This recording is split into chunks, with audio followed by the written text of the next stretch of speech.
O pleno celebrado esta mañá pola Mancomunidade Arousa Norte serviu para ratificar oficialmente o traspaso de poderes. Será Ribeira, co seu alcalde Manuel Ruiz, a encargada de presidir o ente supramunicipal en 2020, tal e como establecen as bases da presidencia rotatoria cada ano. Ruiz quixo agradecer o traballo realizado polo actual alcalde de Boiro e o seu antecesor, nun ano complicado marcado polo cambio na xerencia da entidade. Eu teño que agradecer o traballo que este ano fixeron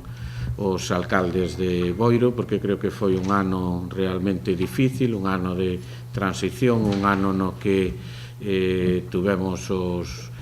cese da xerencia e, polo tanto, hubo que facer moito traballo en pouco tempo e, polo tanto, felicito esa labor e esa encomenda que levaron a cabo os alcaldes e personificou no seu alcalde actual. Durante o pleno abordáronse tamén diversos aspectos organizativos como a necesidade de mellorar a coordinación entre a mancomunidade e os servizos técnicos dos distintos concellos. Tratáronse temas como é a coordinación do que debe ser a mancomunidade con todos os servizos técnicos de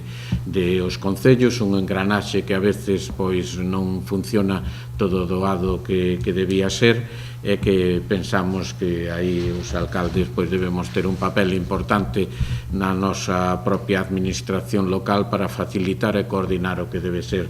o traballo da mancomunidade. Tamén se analizaron diversos proxectos de promoción turística no eido da náutica deportiva, o turismo de natureza e a mellora da oferta gastronómica a través dunha maior formación en hostalería. A sesión rematou coa proxección do vídeo sobre o camiño do Barbanza a Orixe, un dos principais proxectos nos que está inmersa a Arousa Norte, para lograr o recoñecemento da ruta xacobea que discorre pola Bisbarra.